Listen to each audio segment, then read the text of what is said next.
يا جماعة يا أهل الحمراوي اشهدوا يا جماعة. بنتنا دهيت مروة عبد الحميد من أبو طب، عروسة اتجوزت صلاح أحمد أبو عطا من شهرين.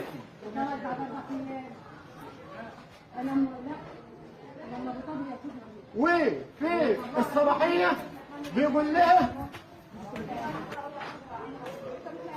في الصباحية بيقول لها أنا ماليش في الجواز، والعلاقة الزوجية بيننا كل 5 شهور. هجيب لك صحابي عادي، هجيب لك صحابي عادي. تعيشي هطلقك بعد شهر. صلاح محمد أبو عطا عامل حادثة يا شباب، وبعد 4 أيام مشى. بعد 4 أيام سال هدومها وخدها ووداها لأختها. صلاح محمد أبو العطا راحت عملت محضر إثبات حالة. يا مروة راحت معها عملت محضر إثبات حالة وطلبت الكشف الطبي عليه.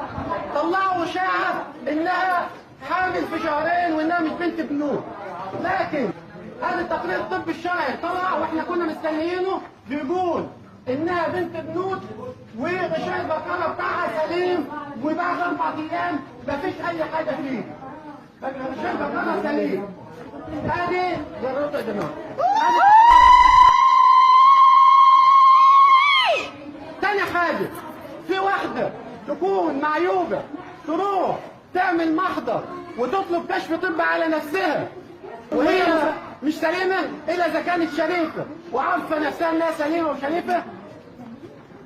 الدليل الثالث، لما عملت محضر بعتوا له المخبرين، خدوه وودوه المركز. في المركز حولوه على النيابة. ما كانش في أي كلمة الدنيا ولا اتهمها بأي حاجة، لأنه عارف إنها سليمة وإنها شريفة وإنها محترمة. وربنا سبحانه وتعالى هو الحكم العدل وهياخد لها حقها إن شاء الله في الدنيا وفي الآخرة. السلام عليكم.